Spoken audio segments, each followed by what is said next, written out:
let's do this. Let us see what I have no idea what this is about. I legit have no clue what this is about. So let us see what Asmongold has to say. It is a potato cam video, which means it's probably serious. So let's see what's going on. Hi guys, it's me again, and today I thought we'd talk a little bit about misinformation on the internet. I thought that, I don't know, now would be a good time. Can you guys hear okay, or do I need to up the volume a little bit? Is it too quiet, or should I up the volume? You good? It's quiet. Okay, let me try and up the volume a bit. All right. Misinformation on the internet. I thought that, I don't know, now would be a good time. So in the past 2 or 3 years, I don't know about you guys, but I have seen such a massive, dramatic 10x multiplier amount of videos on the internet that are either totally fucking fake, misleading, or anything else in between, sometimes even both. And I know I hear people sometimes say, oh, well, I don't see as many AI videos anymore. Yeah. Yeah, you do. AI, the number of AI videos out there has absolutely skyrocketed in the last 2 to 3 years. They've absolutely gotten better. That's why it's so scary, is because it's become so much more fucking difficult to identify it as being an AI video. At least in the West. If he's not going to talk about Iran's AI videos, because Iran's AI videos are blatantly AI. Every propaganda video that Iran has put out has been blatant fucking AI. You know, instantaneously, because they fucking real. You know, in a fucking heartbeat. But in the West, AI has become scarily good. And it's become more and more difficult to identify something as being an AI video in the West. I wonder why. And so anyway, I think this is what's happened, is that there is so much misinformation. There is so many people trying to mislead you, trying to cause you to think something that isn't true, trying to manufacture a false consensus. It's like the dead internet theory is almost reassuring, because at least that means that nobody else would be harmed. But the reality is that there are a lot of people on the internet that are being let off a fucking cliff by an AI video that didn't even exist. And so what I think the really, the point where I think the biggest flashpoint for this, for me, has been the recent conflict in Iran, is that everybody is making up bullshit about this. It's like I'll watch a video and I'll be like, oh, well, what's going on here? Is this happening? Nope, it was in 2021. Oh, is this happening? Nope. Oh. Okay, so he's going a different direction. Okay, so he's going the direction. By the way, kick mods, if you would, please. He's going in the direction. I know what he's talking about here, because there are people that are posting things on Twitter where they're saying, "Oh, look at this damage that was done. Look at this attack that occurred by whomever." Not even just strict, oh, this attack was done by Iran. This attack was done by Israel. This attack was done by the U.S., etc., etc. That they're basically saying, oh, look at this horrible thing that just happened. And they're actually posting video or still frames of shit that happened 10 years ago. Shit that happened 20 years ago. And they're claiming it to be, oh, this actually happened today. Right, they're using old pics and videos. They're not saying it's an old picture in the video, and they're basically, the post is indicating, oh, this happened recently. Look, here's the picture of it, and the picture is from a decade or two ago. Yeah, I've been seeing a lot of that has been popping up as of late. That was in Ukraine. Oh, is this happening? Nope, that's actually not even fucking real. And then, oh, as a bonus, is this happening? It's actually Arma 3, the video game. And Yep. so, what I think has happened is that you've had so many of these different types of manipulations. And why are they happening? Why do we have all of these manipulations? Well, it's very simple. Behavior follows incentives. How many of these manipulations are not being paid? The overwhelming majority of them are being paid for this. So, they're making money off of misleading Yep. people. And big surprise, you're up. And what he's talking about with making money is people getting paid by Twitter. That they have blue check mark accounts there where they get paid for reactions or responses or engagements on Twitter. And so, yeah, engagement pay on Twitter, which honestly, my opinion, engagement pay on Twitter is a huge fucking mistake. I know Elon's doing it to make money, but that is a big proponent of that is a large proponent of why we are seeing so much disinformation being spread about on social media platforms like Twitter. If these people were not getting paid, would it still happen? Absolutely. Yes, I'm not going to pretend like if they didn't get paid for it, that all of a sudden it would magically stop. No, people will absolutely throw out misinformation, literally just for likes and for comments and for attention. That will always be true. That will always be true now until the sun explodes. But if people were not getting paid for the engagement, if they didn't have that incentive, it would not be at such a high volume. Without a monetary incentive to basically farm as much engagement as possible, you would not see the wealth of information because there would be no benefit to it other than getting that engagement, getting that attention, which, while for some might be okay, for the vast majority would not be. And so by monetizing the engagement like this, Elon, unfortunately, has set up an environment where spreading of misinformation is rewarded versus punished. And so basically, Twitter has become opposite world where you do bad thing, you get rewarded. You do good thing, you get nothing. Upset that they're misleading people. Of course they are. They are following an incentive. And I think that incentive is the strongest on Twitter. I know that they're trying to fix this, but unfortunately, to the extent that you have basically this is what I think Twitter should do, because I think that AI and fake information on Twitter is the absolute worst. I think it is the worst platform for fake information. Oh, God, yes. And just because, again, it's text message, image, and you can effectively turn off replies. There's a lot of ways that you can do it. Yep. And have people not really notice whether you're lying to them or not. What they need to do is they need to change it into something like the YouTube Partnerships Program, where you don't automatically default somebody a payment option. You don't automatically default somebody a revenue plan. They have to earn that and then have that given to them by going through a series of checks and rigor.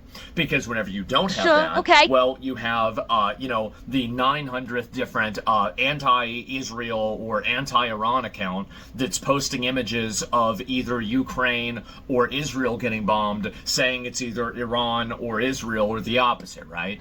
And so basically that's what I think is really happening, is that people are responding to incentives. They're seeing that basically I actually want to expound upon this. People are responding in terms of what they're posting to incentives, monetary incentives. However, the respondents of these posts are responding on pure emotion.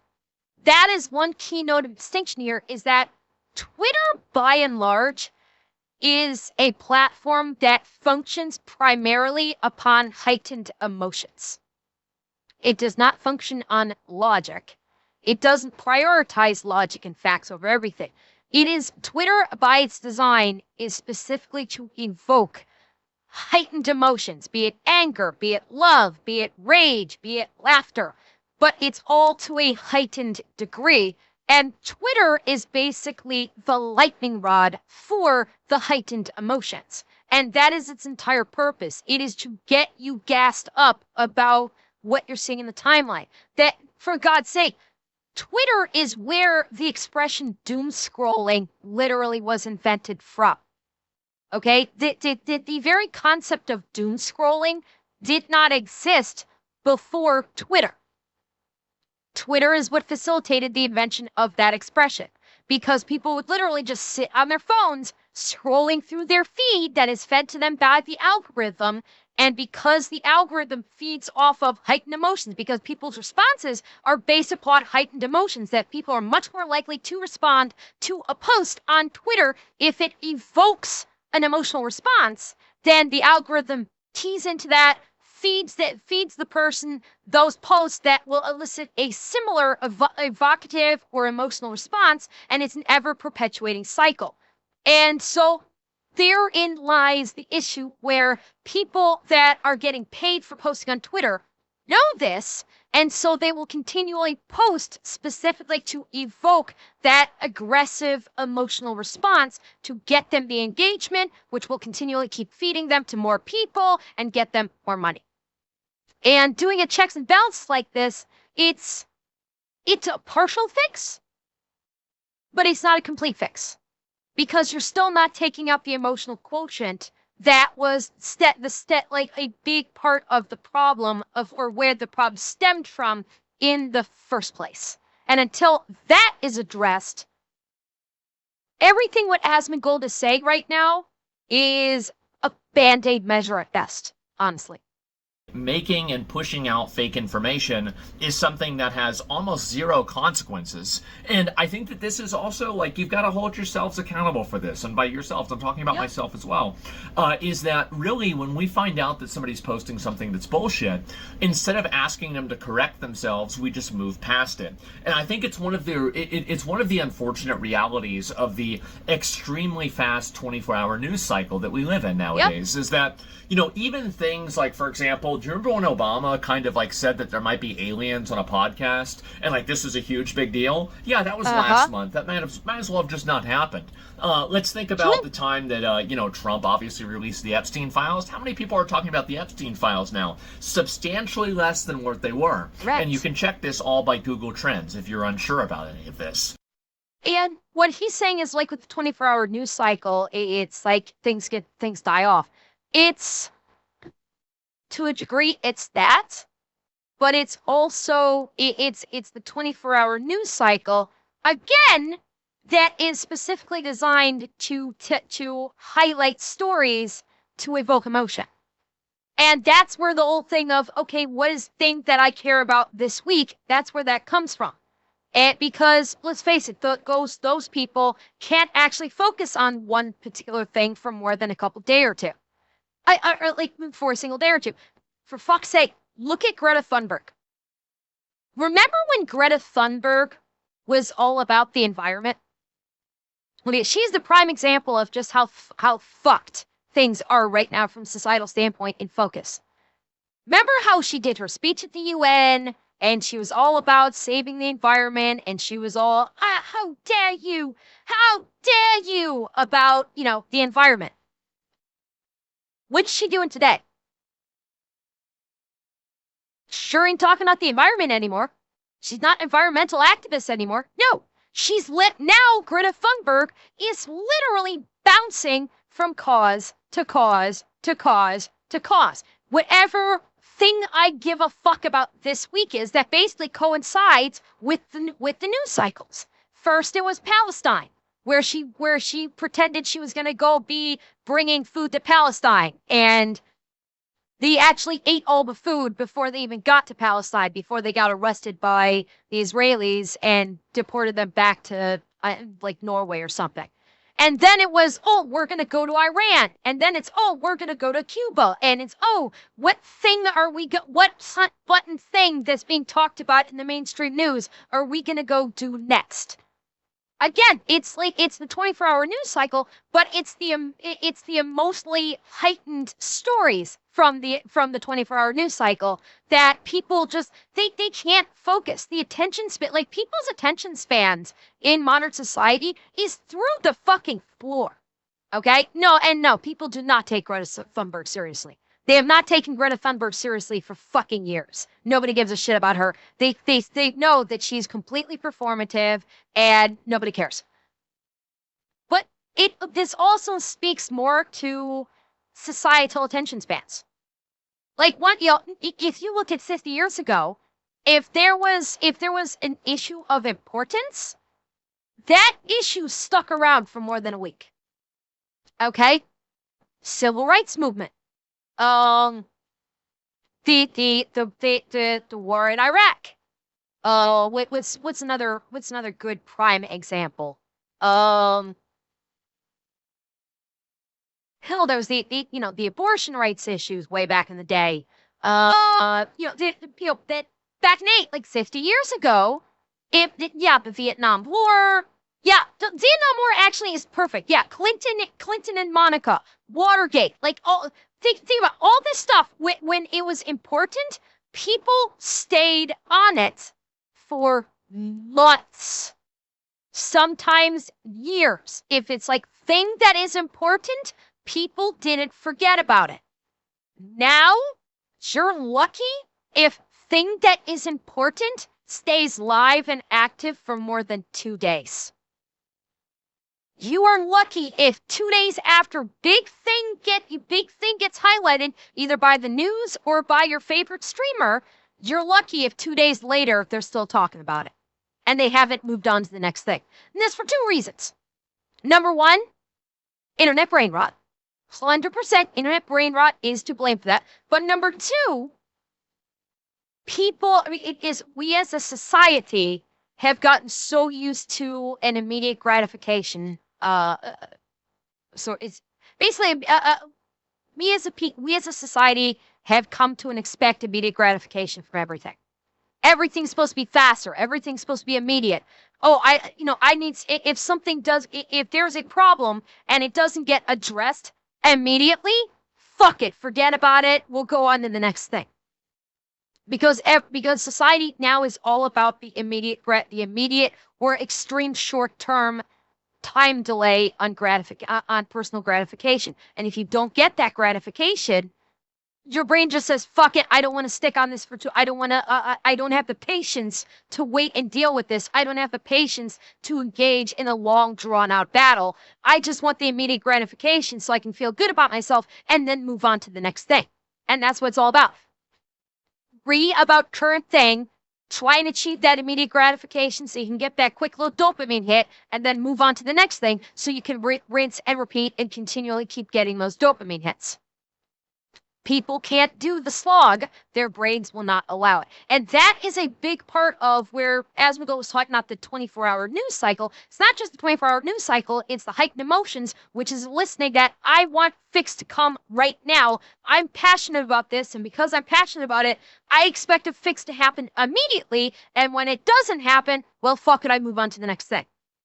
It's like all the protests that we see. The protests are once again these very quick things. Now, the shit that happened in Minnesota, that actually had a little bit of staying power for once. For once, like protests and shit like that actually had a little bit of staying power. But by and large, these protests have no staying power. It's a pressure release valve for basically people to walk through the streets screaming, going, I hate this. I want everyone to know I hate this. And then after they finished screaming themselves into exhaustion, they go, okay, I feel better about myself. Now I'm going to move on to the next thing. And that's predominantly what's happening with just about every fucking issue. He's talking about the Epstein files. Yeah, everybody was rowing about the Epstein files for about a week. About a week, everybody was on the thing about the Epstein files. How many people went to jail? 2, maybe, if we're lucky. And nothing else happened to it? Absolutely nothing else happened. So guess what happened? People have moved on. People are like, okay, nobody's going to go to jail for this? Well, fuck it. We don't care anymore. We're moving up. And that's how it goes. And so what I think has happened is that the news cycles are so fast nowadays that there's never any room for, not only is there no room for corrections, but there's also no room even for accountability. And what's really happening... I disagree there. I don't think that there's no room for corrections or for accountability. I think there absolutely is room for corrections and accountability. 100% there is. There isn't because the news cycle is moving so fast. Number one, they don't want to take accountability. That's number one. Somebody fucks up, they don't want to take accountability. They don't want to offer correction and admit that they were wrong. That's number one. Number two, they don't bother with it because they know that the average person these days has the mind of a goldfish, has the memory of a goldfish when it comes to this shit. So basically, they just keep pumping out the heightened news stories at a rapid fire pace, and they know that people are just going to move on after a day. Who would hold them accountable? The public would hold them accountable. The public, like if the news gets something wrong, the public says, okay, you got this fucking wrong, retract it.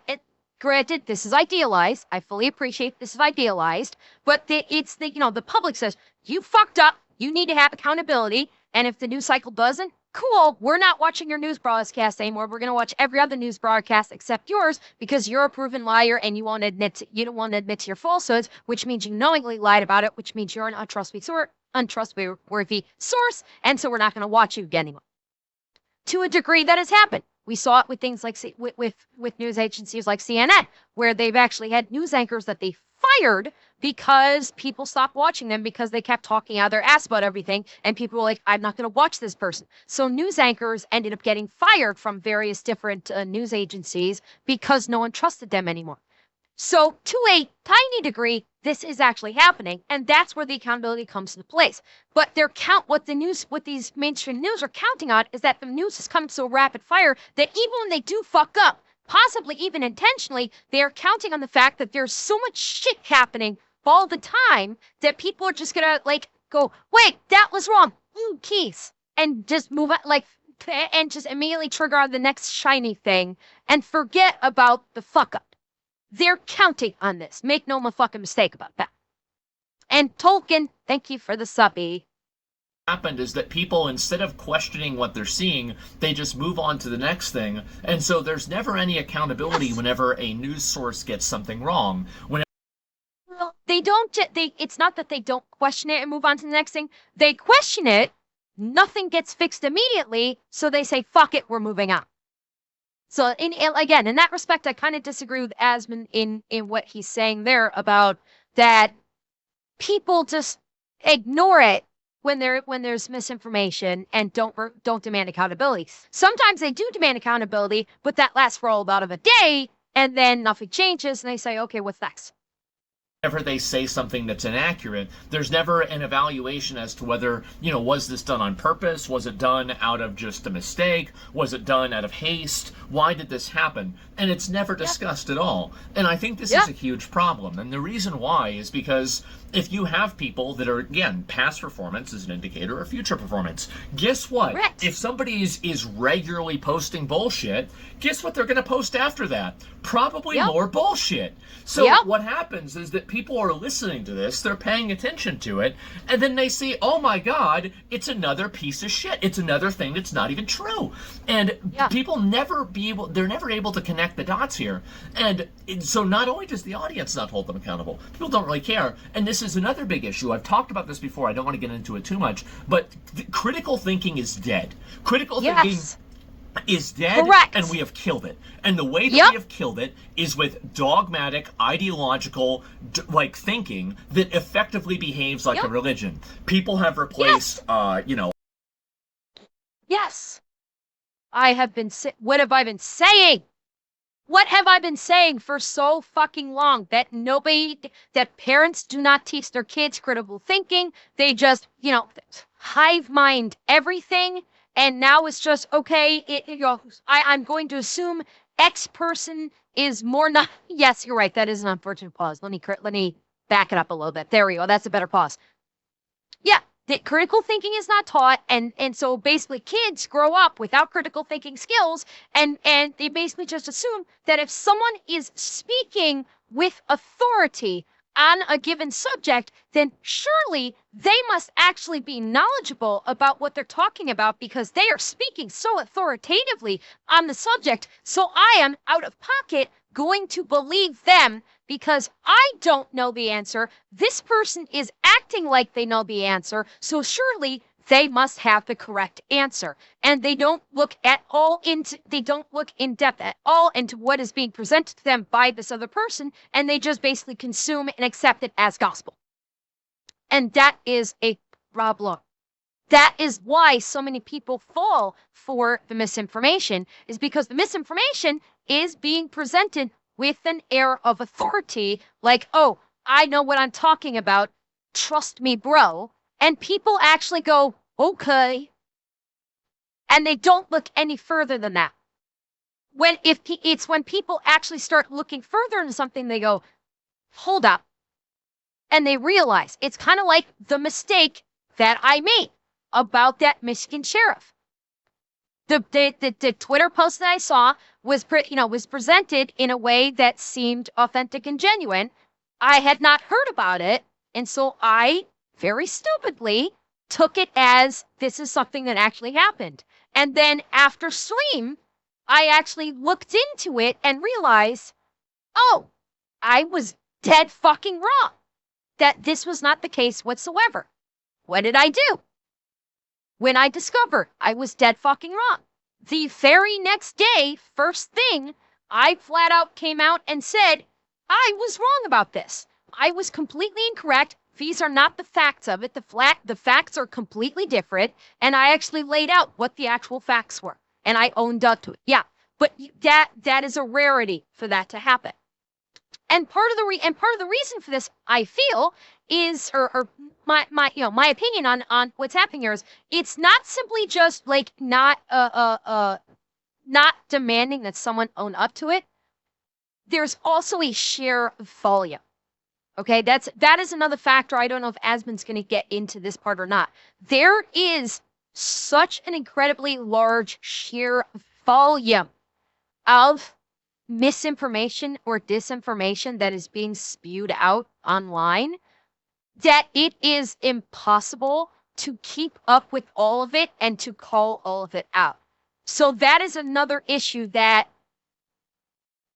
it seems like it is an insurmountable problem that just the amount of misinformation that is getting vomited up on various social medias is so vast that there's no way to combat it in that respect.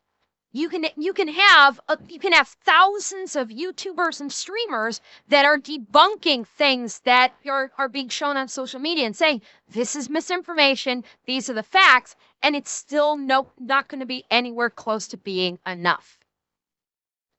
There is one of the major issues when it comes to why we are losing the fight against misinformation. Just sheer volume.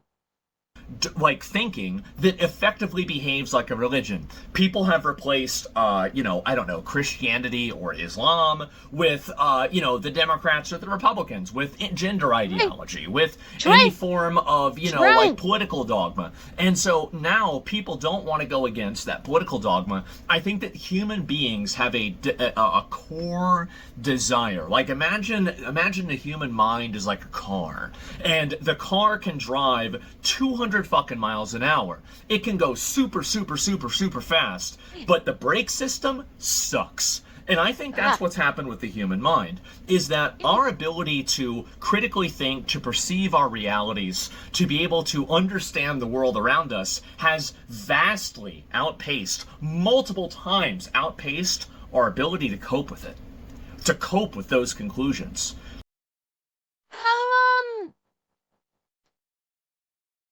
I have a slightly different take on this. I like Asmongold's analogy, but I think of it in a slightly different way.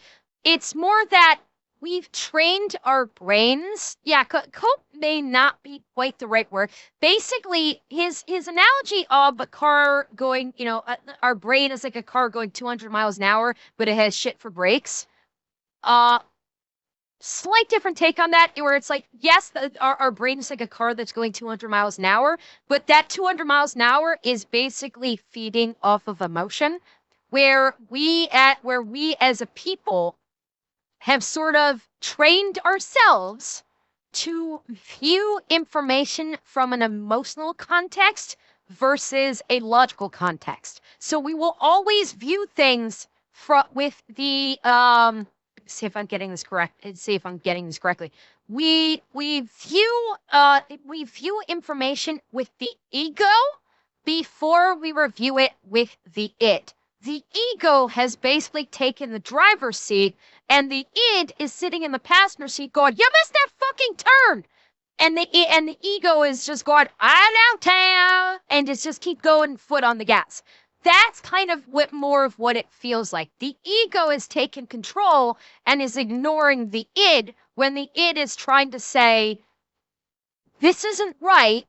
We need to look at this more critically. And the ego says, la la la, I can't hear you, la la la. That is more what it feels like versus what he's saying about coping. It's not so much a matter of coping, it's more of a matter of getting out of the emotional and actually getting into the logical.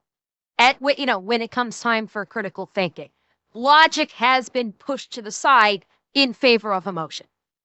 To ask yourself, well, what does happen after you die? Well, what does happen if you do this or that? Well, what is really the right and the fair thing to do? And people are afraid of these questions because they're afraid of the answers. And what they do instead of that is they look for an ideology that's going to answer all of those questions for them, so they never have to think about it again.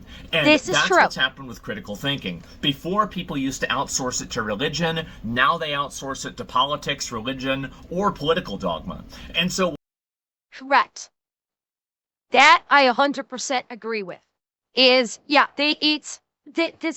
is why you get like the SJRs, where they just continually vomit up the rhetoric that has been said to them from the hive mind, and they just keep spewing it out no matter what, because if you try and counteract that with facts or logic, or simply questioning it, if you question someone, why do you think this way, and make them actually like self-reflect on what they're actually talking about, it literally becomes mentally painful for them, because it means that they might actually have to examine what they're saying, and there's a possibility that what they're saying is wrong. And these days, being wrong is tantamount to social suicide. That is the fallacy that so many of these SJRs have, is you can never be wrong, because if you are wrong, you're basically dead in the social space. You cannot ever show yourself in the social space because you are wrong. Because being wrong means that you can, in their eyes, being wrong means not that you're human, but that you have succumbed to weakness and you can never be trusted for anything again, and so therefore you will never get the attention that you were once cultivating. That is the fallacy. And so instead of actually thinking about it where they could potentially be wrong, they just put their heads down, keep the blinders on, and keep repeating the same thing over and over again because it makes them feel good, and they don't want to give up that good feeling. They don't want to give up those dopamine hits from feeling good and being enabled by the people around them that are going, you slay king, you slay queen, we're behind you, you're so right, like. They don't want to give that up.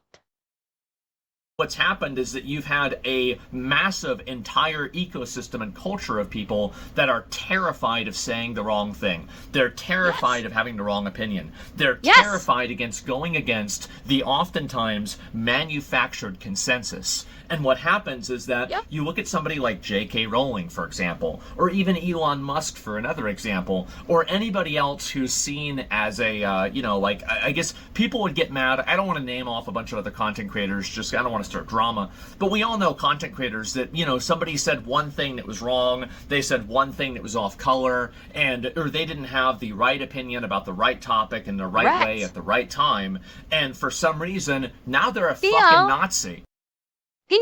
Have an opinion at all. I will interject. It's not only did they have the wrong opinion, but they did not want to express an opinion at all because they didn't want to inject themselves into that particular conversation for whatever personal reason.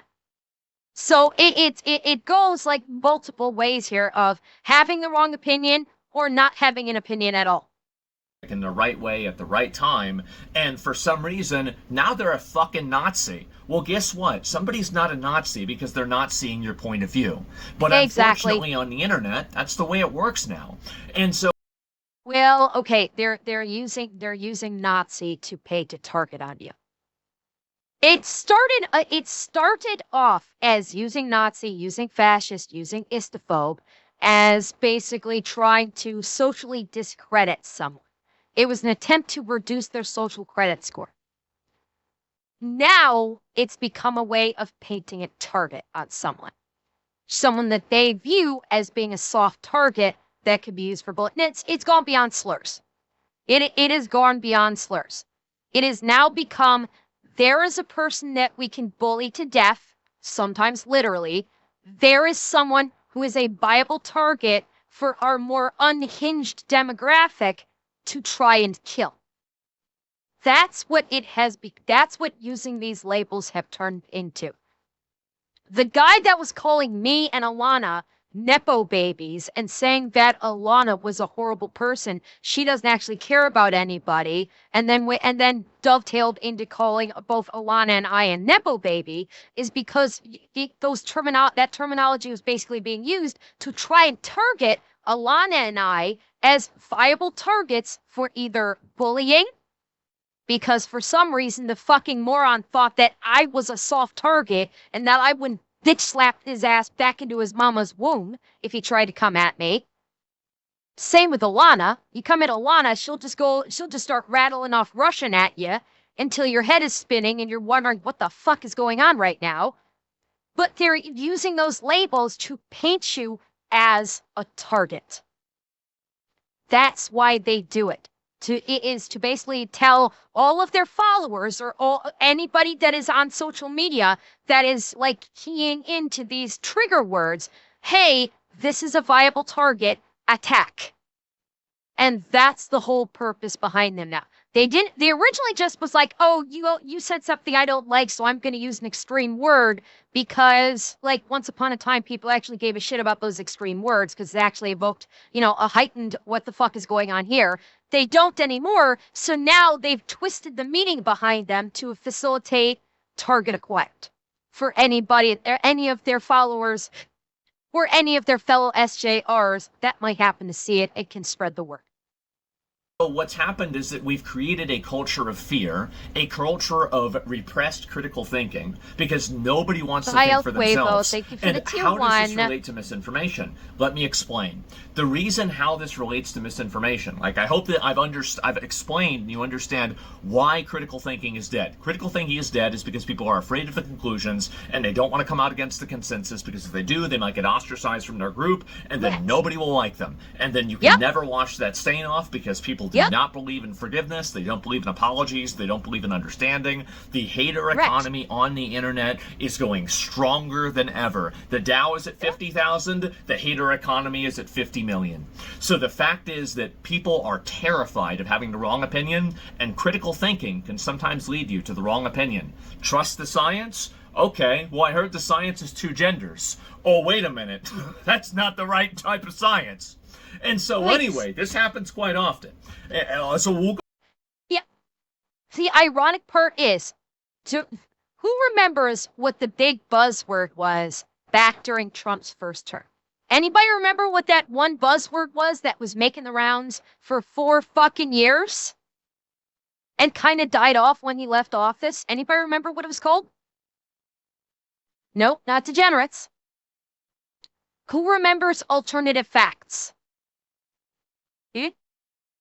Who remembers the cloud of alternative facts? And how basically the left latched onto it. Not fake news, alternative facts. That they latched on to alternative facts to basically say that Trump and everybody involved with him was full of shit, that they're lying because they didn't lie. They just presented alternative facts. And they latched onto that. And they said, see, this is what made him such an awful person. And yeah, I fully agree. Kellyanne Conway saying he wasn't lying. He was giving alternative facts. Yeah, there's a reason why the bitch got fired. She was a fucking moron.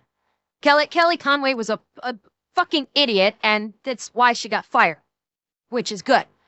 But ironically enough, it is now the left that is literally embracing alternative facts.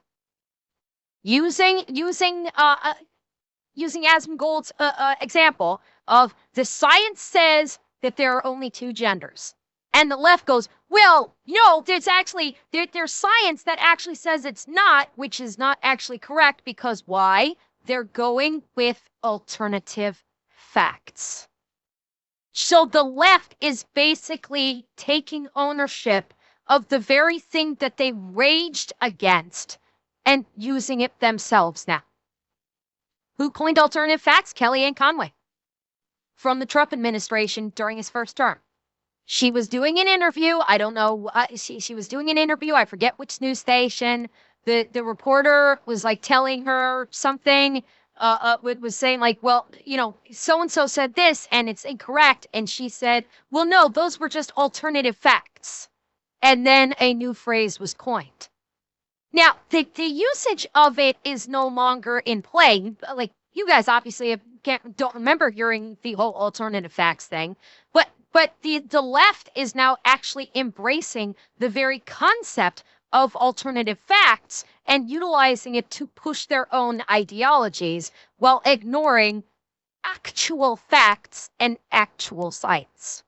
I just find it ironic that, well, to no one's surprise, they have literally become what they claimed they were so vehemently against. Go back over and we'll talk about misinformation.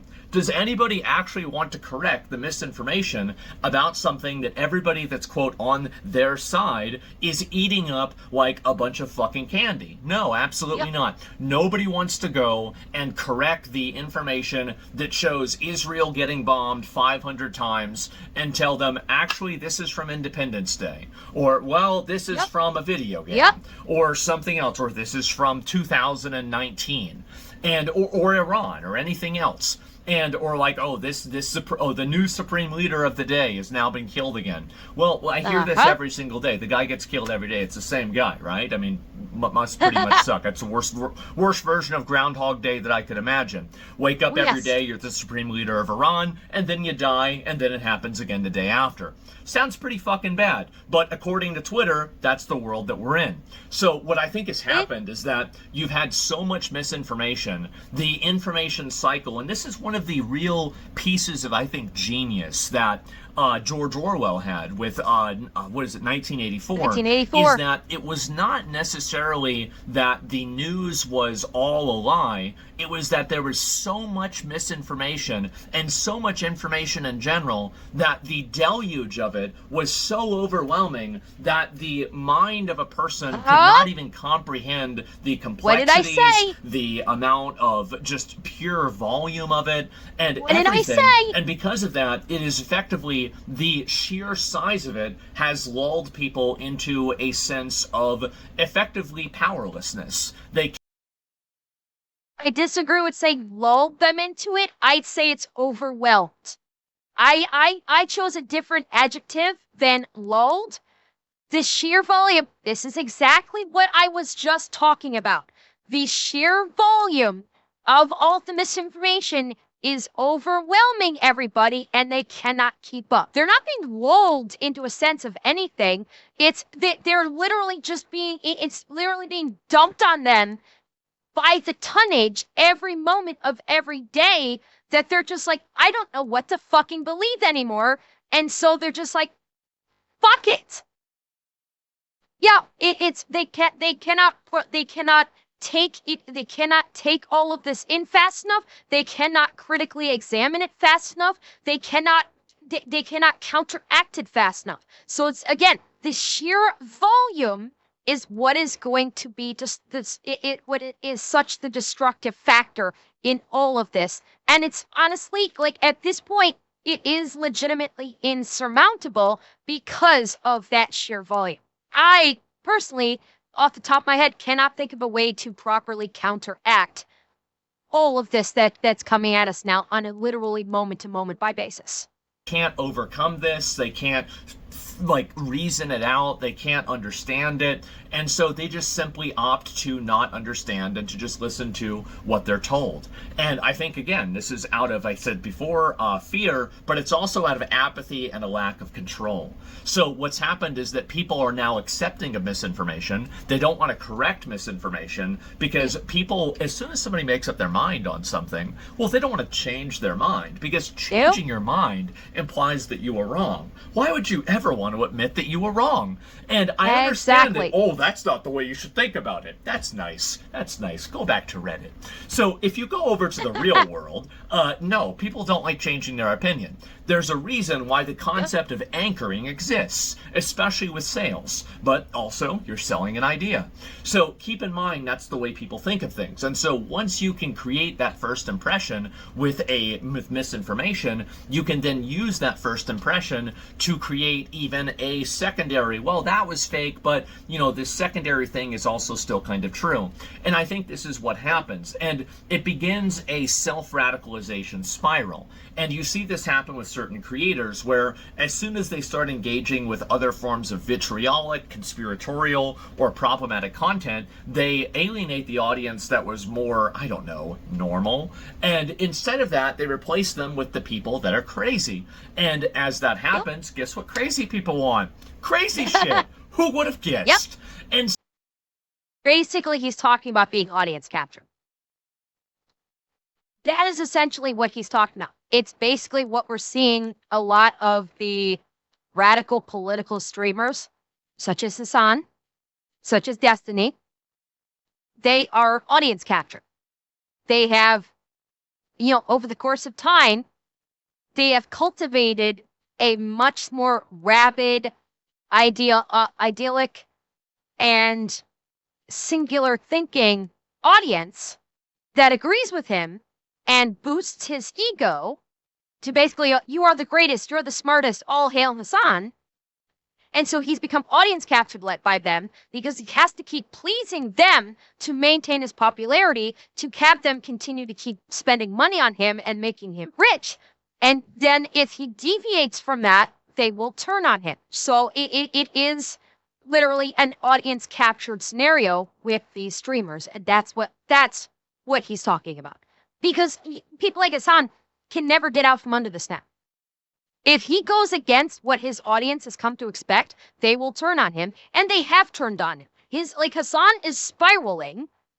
People are fleeing from him left, right, and center.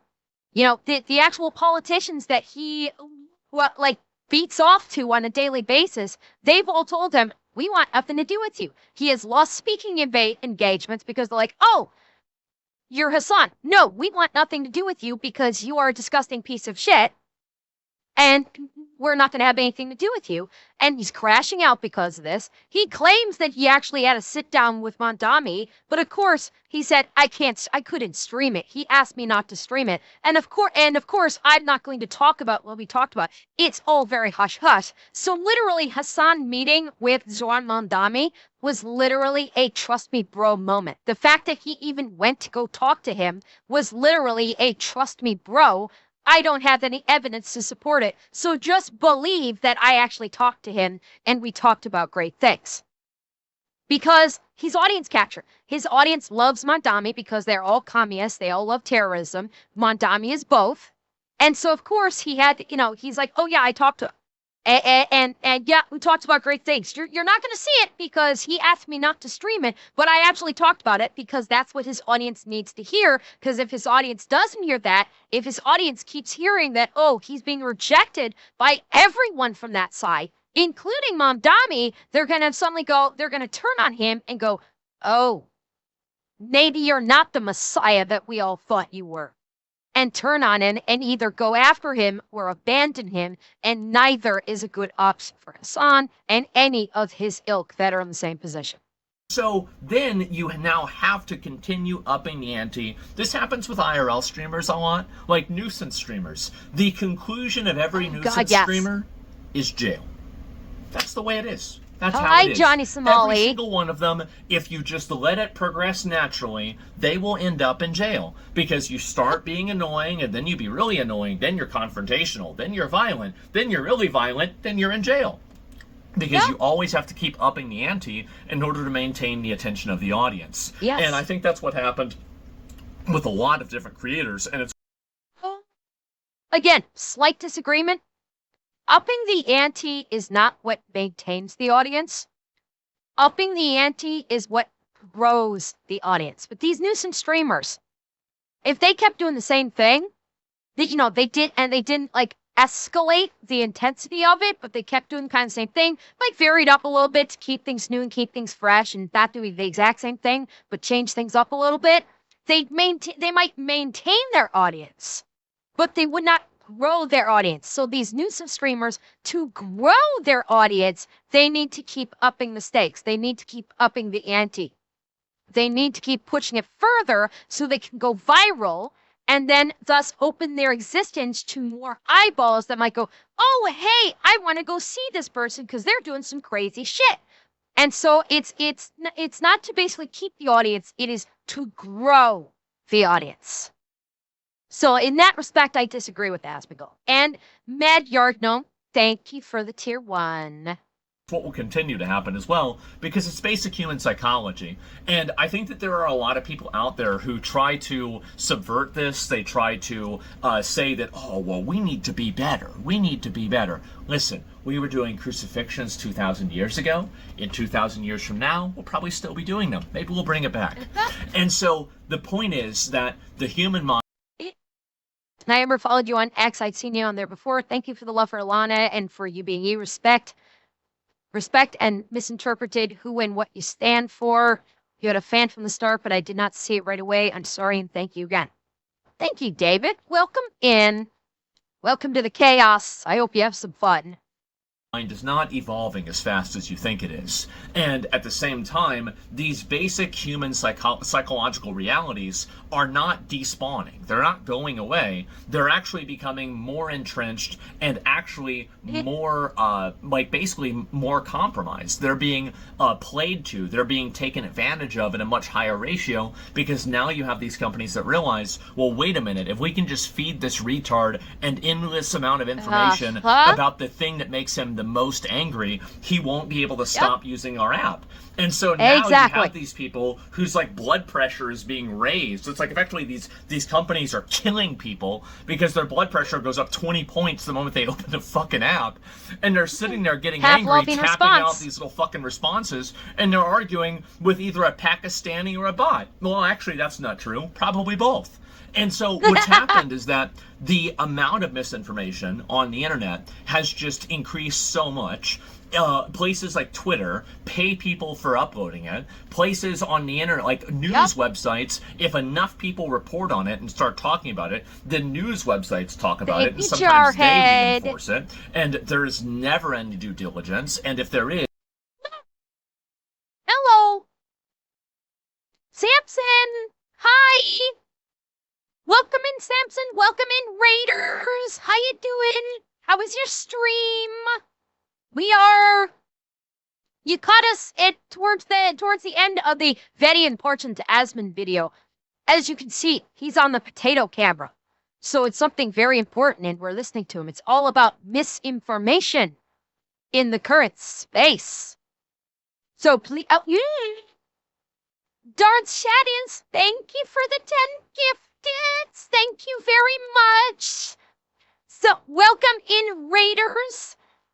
Please, won't you join us? We're only just getting started with the reacts. We got more to come, but yeah, we're just, Asmund's basically giving his thoughts about how bad the misinformation campaigns on the social media spaces is getting and why, which is a lot of stuff that I've already said already.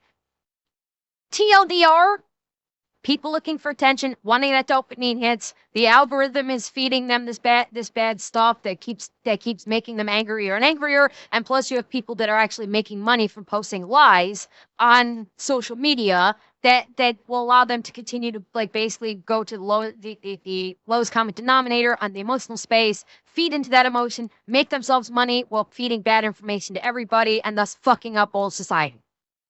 That's essentially the deal there. is it's like 2 weeks after the fact. It's like this story has already completely made its way around the globe, and now nobody's even talking about it. And yeah, they don't even think about the correction, because the narrative has already been established and it's already moved past that original fake fact. And so what's happened, I think, is that we've created a culture of misinformation. Now, the way that I think you stop this and how you deal with it is you have to look at incentives. Why do people push misinformation? They push misinformation, and again, I'm not talking about, COVID or something like that. I'm talking about literal AI videos. I'm talking about videos that are posted as if they were today, and it was toxic. I hate to tell you, the accent you might be detecting, the quote-unquote subtle accent you might be detecting, probably stems from the voice changer. I have a Midwestern accent, except when I go full Newfie. If I go full Newfie on you, then I get the Newfie accent. But my normal accent is just flat out Midwestern. The voice changer kind of like adds in a hint of, people say Bostonian. I don't know, but yeah, that's very likely that's what you're hearing. I'm talking about literal AI videos. I'm talking about videos that are posted as if they were today and it was 5 years ago. I have no problem with somebody posting a stupid opinion, but I do have a problem with people that are posting opinions and information that is deliberately misleading. And if those people are getting paid for it, then you can guarantee that you're going to have a lot more of it. Because I can also promise you that fake news will always be more exciting than real news. Because again, the sky... That is something that not a lot of people talk about. He's absolutely correct. Cheatham! Cheatham, thank you for the dono! Holy shit, thank you so much for the dono, Cheatham! Thank you so very much. Mwah! Thank you. Else know, said friend most. Okay. Yeah, what he's just talking about, what Asman was just talking about right there is absolutely correct. I'm gonna replay it because my train of thought kind of derailed there when J10 decided to slap me with a dono. Thank you, 10, J10. Paid for it, then you can guarantee that you're going to have a lot more of it. Because I can also promise you that fake news will always be more exciting than real news. Yeah, that's where I was going to go with. And he's absolutely correct. Why? Because fake news is always 10 times more outrageous, i.e. interesting, than real news. Real news, realistically, is boring. That is just facts. Actual news that is not embellished, that is not a flat-out lie, typically speaking, is boring.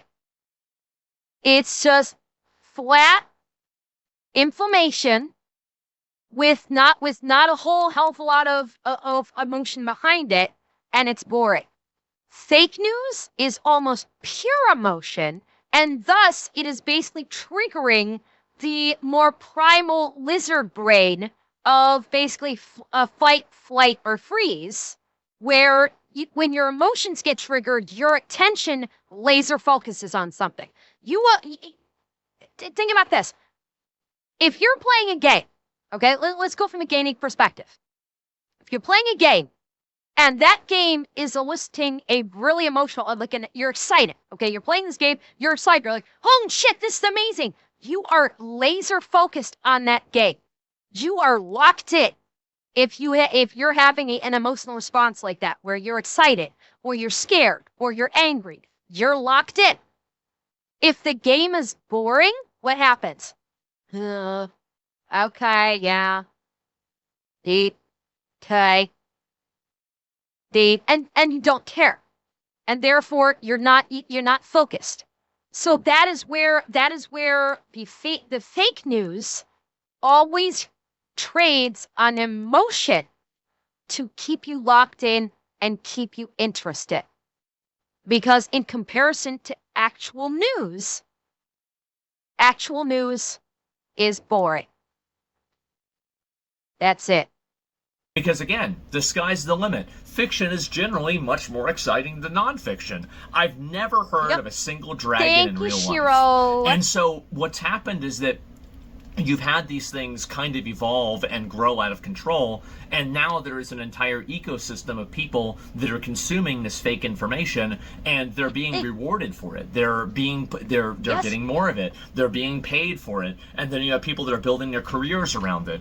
And how do you actually stop this from happening? Well, you have to stop giving them fucking money. And I think that needs to be the point where you look at it. Now, Twitter has been trying their best to stop this and shut it down, but, you know, I'll give it a few weeks and we'll see what happens. Right now, it sure seems like it's a pretty big problem. But Twitter's not going to shut it down. Twitter's success rate at shutting this down is going to be about the same as Twitch and Kick's success rate in shutting down bots. Okay, you know how every once in a while Twitter and Kick will basically do what they call a bot purge. This is going to basically be the same thing with Twitter. It might be a temporary thing where temporarily maybe they'll be able to lock it down, and within about a week or two, it's going to come right on back, and the problem's going to be there just as bad as it was before. But my general opinion on this is that this problem will only continue to get worse, but there is a silver lining, and I will talk about the silver lining. The silver lining is the fact that if you're not a fucking idiot, it is a lot easier to understand things, and you have a tremendous advantage nowadays.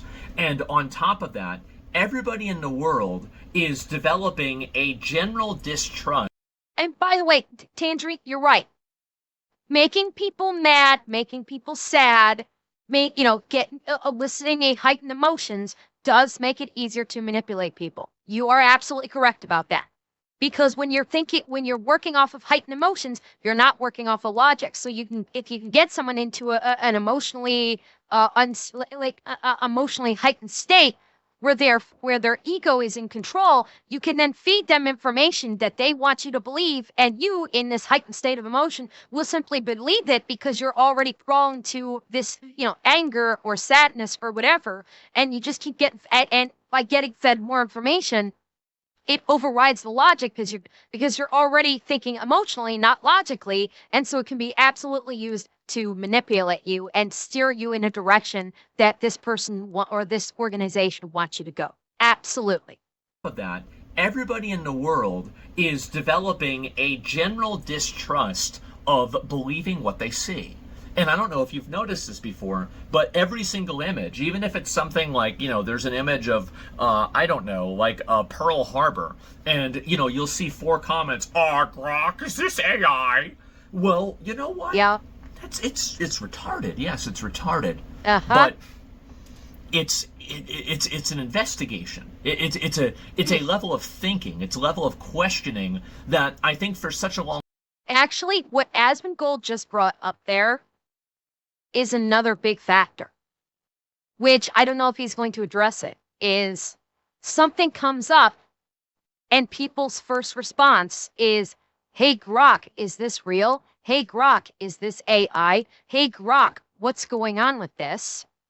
And this leads into the ability to, for misinformation to spread information, is that people are not thinking for themselves. They are basically putting their minds in the hands of an AI. They are relying upon an AI to tell them if it is truth or if it is fiction. And the problem is AI can be very easily manipulated into saying that something is true when it is not. Brandon being the prime fucking example of how you cannot trust AI to be correct in any and all the facts. Bearing in mind, if you were to ask AI who is Brandon Herrera, the AI spits back that he's a fucking war hero, 2-time Medal of Honor recipient, 8-time Purple Heart recipient, was in the Vietnam War, and single-handedly ended World War fucking II. Granted, I embellished on some of those, but you get the point that I'm coming up with. Is that now it is part of this with the misinformation is now there's so much misinformation that is being spewed out there. This will infect the AI that people are becoming dependent on to determine if something is true or false. Because the AI operates by searching the internet for facts. So if people are posting misinformation articles en masse, the AI is going to grab those when you ask it a question about that and go, oh, this is an article. It must be true. And say, yes, this is true because I saw 3 different articles on the internet that said this is true. So this false thing is actually true according to me. And because people become so fucking reliant on this AI, they're going to go, oh, the AI says it's true, so it must be true. And they've stopped thinking for themselves. So it's not so much, it's not even that they're not thinking critically, they're just flat out not thinking. And they're becoming good little drones for the people that are trying to, for the few people that are trying to manipulate the masses. Time hasn't happened. And the silver lining of this age of misinformation is that it's also going to lead forward to an age of skepticism. It's going to lead forward to people reflexively just believing that, you know what, this might not even be true. And I think that's very long overdue because people for a very, very long time had trusted the mainstream media. I think COVID really severed this. But before that, and even now, to an extent, if they're saying the things that you agree with, people do trust the mainstream media. And I think the problem with trusting the mainstream media is that they don't necessarily lie, but they do misrepresent. And they misrepresent in a way that can... And actually, I was going to say that I don't think more and more people are not trusting the mainstream media. I think that the mainstream... There's still a very healthy amount of people that do trust the mainstream media, yes, but I do think that trust in it is waning, and people are now turning more towards, I think more and more people are starting to turn towards independent news journalists, they're starting to turn to YouTubers, they're starting to turn to streamers for their news versus the mainstream news media. Because independent journalists, YouTubers, and streamers are actually able to provide a much more well-rounded viewpoint on a given topic versus the mainstream media, which will always have a very specific bent to whatever story they're covering, and they will not actually give an all over factual view of a given story that they are covering. Effectively completely shift the feeling, the intent, the goal, or anything like that. They can shift it entirely, and I think that people would just accept that unquestioningly. And I think that one of the silver linings of the age of misinformation that we're entering into now is that that is calling into question everything. It's calling into question all information, all sources, all like different, all primary information, all videos, all images. And I think that now that we've also created other secondary sources for people being able to, you know, say, hey, this isn't true, hey, this is not real, and being able to detect this, I do think that there will be a long-term positive effect, but it will take a lot longer than you might imagine. But hopefully, the main thing that I really hope for is that they're able to get rid of the people getting paid for this stuff, right? I don't have a problem. I don't want to have people get banned, right? I don't want people to get banned. But if you're posting fake information and AI videos and stuff like that, and you're presenting it as if it's real, well, then you've got a pretty big problem. And I think that they need to remove the monetary component to this. Twitter, realistically, Elon Musk needs to remove the monetary component to Twitter. Because that is a big factor in the deluge of misinformation and flat out lies being pushed to such extreme levels. Again, if there was not that monetary component where people could get wealthy, that people could make money off of spewing out lies en masse, it wouldn't go away entirely. I'm not that stupid. It would not go away entirely, but you would see, I would say, a significant reduction in the amount of people on Twitter deliberately peddling lies and misinformation. Because if they're not getting paid for it, clout clout and attention only goes so far in terms of currency. It doesn't pay the bills. Clout and attention does not pay the bills. Money, where you get a shit ton of engagement by eliciting a heightened emotional response, tapping the ego when you spread the misinformation, well, that makes fucking money, and that pays bills. You take that away, they're going to go, well, shit, I can't do this for money anymore. I got to figure something else out. And they'll move on to something else instead of spewing misinformation and lies on Twitter. Won't eliminate it, but I do think it would facilitate a rather significant reduction of it. It's pretty obvious to see how this is an issue. So again, money, I don't want to see anybody get banned. I don't want to see anybody get censored. Some kind of but I don't want to see those fuckers get paid the more money. And I think that's a big problem. And the more that you have these people getting paid, the more this issue will continue to grow. I wanted to talk about this because I think it's going to keep getting worse. But at a certain point, I think we are very close to the climax. And after that, I could see things beginning to improve, get better, and for the global internet awareness or the consciousness to have a much larger degree of skepticism, even with things that they believe. And that's what I hope for, and that, in my opinion, is the best thing that could come out of misinformation, but goddamn is it a painful road. So anyway, I wanted to talk about this with you guys today. Thank you all very much for watching. I appreciate it, and let me know what you think in the comments, and I'll see you tomorrow. Peace. Yeah. So yeah, there it is. He's right. Like we are seeing misinformation on a scale that I don't think we've ever seen before, and the sheer volume of it is what is so daunting. It is. It is going to take time to get through it, without question. This is not going to be. There's no simple fixes and there's no easy path. It's going to take time. It's going to take dedication. It's going to take vigilance. But eventually, yes, it will become more minimized and we will get through it.